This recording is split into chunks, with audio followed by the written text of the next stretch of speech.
Prezadas alunas, prezados alunos, vamos fazer agora algumas questões, sempre sobre o tema de processo penal por enquanto. Nós estamos preenchendo a ementa para vários concursos, essa é uma temática que geralmente cai. Então eu recomendo fazer questões anteriores, como por exemplo, dos vídeos anteriores da magistratura do Ceará, da magistratura da Bahia. Agora nós vamos seguir aqui fazendo uma questão da magistratura do Distrito Federal de 2011, que trata da seguinte temática: da identidade física do juiz, recebimento da denúncia, citação do acusado, instrução, sentença, assim por diante.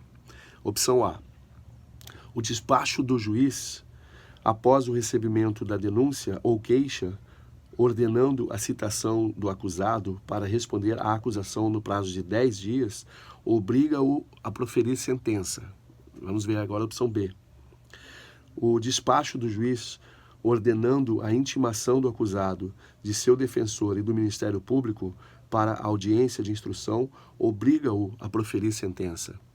Opção C.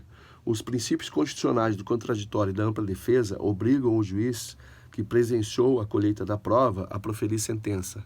E a última opção, letra D.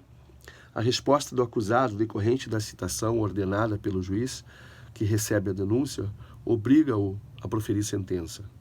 Agora vamos ao comentário das opções.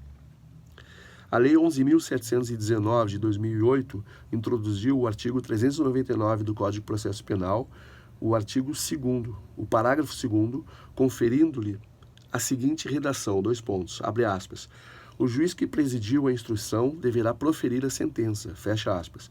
O princípio da identidade física do juiz, antes exclusivo do processo civil, agora também é aplicável ao processo penal. Como as restrições não foram disciplinadas no Código de Processo Penal, deve-se aplicar quanto a estas o que dispõe o artigo 132 do Código de Processo Civil, abre aspas. O juiz titular ou substituto que concluir a audiência julgará a lide, salvo se estiver convocado, licenciado, afastado por qualquer motivo, promovido ou aposentado, caso em que passará os autos ao seu sucessor, fecha aspas. Em vista disso, somente está obrigado a proferir sentença, ressalvadas as hipóteses acima, o juiz que presenciou a colheita da prova, ou seja, gabarito letra C. Vou repetir a leitura da letra C. Os princípios constitucionais do contraditório e da ampla defesa obrigam o juiz que presenciou a colheita da prova a proferir a sentença. Vamos a uma outra questão também para a magistratura, só que agora de Minas Gerais, banca FUNESP, de 2012 essa prova, essa questão. Leia atentamente as assertivas a seguir, em Romanos de 1 a 4. Primeiro, nos crimes sujeitos ao procedimento da Lei número 9.099 de 95, a respeito do lugar do crime, adota-se a teoria da atividade. Segunda afirmativa. No delito plurilocal, no caso de a conduta e o resultado ocorrerem dentro do território nacional, aplica-se a teoria da ubiquidade. Terceira afirmativa. Nos casos da exclusiva ação privada, o querelante poderá proferir o foro do domicílio ou da residência do réu somente quando não conhecido o lugar da infração. Quarta afirmativa. Em relação ao foro especial previsto em lei ordinária ou de organização judiciária, no caso de cometimento de crime contra a vida, prevalecerá a competência do tribunal do júri. Estão corretas apenas as afirmativas. Aí a opção A, 1 e 4, na B, 2 e 3, na C, 2 e 4 e na D, 1, 2 e 4. Vamos ao comentário. A primeira afirmativa, ela está correta. O artigo 63 da Lei 9.099 de 95 estabelece que a competência do Juizado Especial Criminal será determinada em razão do lugar em que foi praticada a infração penal. Surgiram, assim, 3 teorias a respeito do juiz competente para o julgamento da causa. Primeira teoria, opção A da teoria da atividade. É competente o juiz do local onde se verificou a ação ou omissão. Teoria do resultado. A ação deve ser julgada no local onde se produziu o resultado. E teoria da ubiquidade. É considerada competente tanto o juiz do local em que se deu a ação ou omissão, quanto aquele no lugar em que se produziu o resultado. Na doutrina e na jurisprudência, predominam as teorias da atividade e da ubiquidade. Agora o comentário sobre a segunda afirmativa. Incorreta. Pela teoria mista ou da ubiquidade, artigo 6º do Código Penal, será considerado o lugar do crime o local da prática da conduta e também o da produção do resultado. Essa teoria somente tem aplicação no chamado crime à distância ou de espaço máximo, que é aquele em que a execução tem início em um país e o resultado é produzido em outro. Artigo 70, parágrafo 2º do Código de Processo Penal. Ao delito plurilocal, que é aquele em que a conduta se inicia em uma comarca e a consumação se opera em outra, tem incidência a teoria do resultado. Artigo 70, caput do Código de Processo Penal. Agora o comentário da terceira afirmativa, que está incorreta. Neste caso, a ação poderá ser proposta no foro do domicílio ou residência do réu, mesmo que conhecido o lugar em que ocorreu a infração, artigo 73 do Código de Processo Penal. E a opção quarta, ela está correta, vide súmula 721 do Superior Tribunal Federal. A gente vai fazer a leitura das súmulas mais tarde, mas eu recomendo que quem já tiver intimidade com o assunto, tiver seu vademecum, não deixe de ler, reler as súmulas, pois elas fazem realmente a diferença no estudo. E um comentário para quem está chegando agora, para quem é novo na área jurídica, quando fala aqui em omissão, o ato ilícito ele não é apenas a ação ilícita, não é você apenas fazer algo errado. Você se omitir de fazer algo também é ato ilícito. Então, muita atenção para isso, para quem está chegando agora na área jurídica. Vamos para mais uma questão, estamos com 7 minutos de vídeo apenas, do Ministério Público, questão para a prova do Ministério Público do Ceará de 2011, a banca FCC.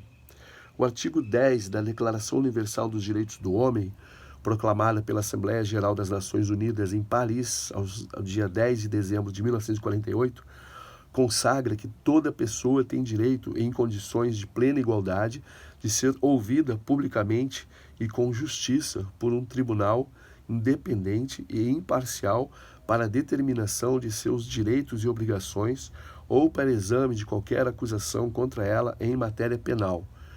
O princípio do processo penal que se adequa a essa redação é o opção A, do juiz natural, opção B, da ampla defesa, opção C, do contraditório, opção D, do duplo grau de jurisdição e opção D, da publicidade. Comentário agora sobre as opções. O postulado do juízo natural está consagrado em nosso ordenamento jurídico no artigo 5º, no inciso 53 da Constituição Federal, a seguir transcrito. Ninguém será processado nem sentenciado senão pela autoridade competente. Então, gabarito letra A, juiz natural. Uma excelente questão. Vamos para uma prova agora para o Ministério Público do Rio de Janeiro, lá de 2011. Na reforma pontual do Colégio de Processo Penal Brasileiro, recentemente realizada, segundo a lei e sua interpretação doutrinária, foi adotado um sistema, opção A, de integração entre as funções de acusar e julgar, opção B, de separação entre as funções de acusar e julgar, opção C, adversarial, que prestigia o debate das partes, opção D, de completa equidistância do juiz no processo, e opção E, que possibilita ao juiz agir de ofício no procedimento. Agora o comentário das opções. As leis de reforma que foram editadas nos anos de 2008 e 2011 promoveram alterações significativas no sentido de reforçar o sistema processual adotado pelo Constituinte de 88. Sistema acusatório, entre parênteses. Exemplo disso é a vedação imposta ao juiz de determinar de ofício a prisão preventiva no curso das investigações. Antes de a lei de reforma 12.403 de 2011 promover a alteração na redação do artigo 311 do Código de Processo Penal, podia o juiz, no curso do inquérito, determinar a prisão preventiva, independente de provocação. Agora, não mais. Somente poderá fazê-lo quando provocado pela autoridade policial, mediante representação, ou pelo Ministério Público, por meio de requerimento. Permanece, todavia, a possibilidade de o juiz, no curso da ação penal, decretar a custódia preventiva. Gabarito, então, letra B. Eu vou repetir a leitura da letra B. Separação entre as funções de acusar e julgar. Não ficou claro? Eu vou ler o caput aqui, o comando da questão. Na reforma pontual do Código de Processo Penal brasileiro, recentemente realizada, segundo a lei, isso na prova de 2011, segundo a lei e sua interpretação doutrinária, foi adotado um sistema, opção correta, letra B, de separação entre as funções de acusar e julgar, porque antes o juiz poderia decretar prisão preventiva sem ser provocado. Mais uma questão do Ministério Público do Rio de Janeiro, prova de 2011. Tendo o Brasil ratificado o Pacto de São José da Costa Rica, a determinação de uma necessária duração razoável do processo, estabelecida por essa convenção, foi incorporada à Constituição Federal sobre o tema. É correto afirmar que, opção A, a recente reforma pontual processual penal previu essa duração no Código de Processo Penal, estipulando prazos e sanções. Opção B, a jurisprudência brasileira já determinou os prazos e sanções para o descumprimento dessa norma constitucional. Opção C, a própria Constituição estipulou sanções, inclusive a indenização. Opção D, a norma ainda não foi regulamentada, dependendo da estipulação de prazo e sanções.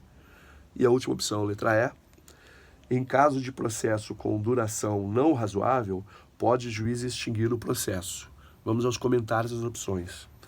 De fato, tanto a Convenção Americana de Direitos Humanos, Pacto de São José da Costa Rica, quanto a nossa Constituição Federal, não estabeleceram prazos máximos de duração para o processo. Adota-se, por isso, a chamada doutrina do não prazo. Pior, 2 pontos. Se inexiste prazo, não há que se falar em sanção pelo seu descumprimento. É fato que a Constituição Federal incorporou o Pacto de São José da Costa Rica com a ratificação, o direito de o réu ver-se julgado em um prazo razoável, o que foi reforçado pela inclusão na Constituição Federal de 88 do artigo 5º, lá no inciso 78, promovida pela Emenda Constitucional número 45, mas tal garantia, por ora inócua e ineficaz, não poderá ser exercida enquanto não for editada uma lei que estabeleça prazos e sanções. Frise-se que o fato de o Código de Processo Penal haver feito menção a prazos durante os quais hão de tramitar os atos processuais, nenhuma sanção previu pelo não cumprimento desses prazos, assim chamados, por conta disso, de impróprios. Então vamos ao gabarito, que é a letra D. A própria Constituição estipulou sanções, inclusive a indenização. É a questão correta. Eu vou aproveitar para pedir um dever de casa para as prezadas alunas e prezados alunos, que é uma pesquisa no Google sobre a possível promulgação, possível edição de uma lei que vigore a respeito desse tema, de uma lei nova de 2024, 2023, até de 2025 mesmo. Então o dever de casa seria revisar a possível atualização dessa questão em função de uma lei nova que já tenha passado a vigorar. Vamos encerrar aqui essa bateria de exercícios, vamos continuar no próximo vídeo. Muito boa prova para vocês, boa sorte, muita saúde.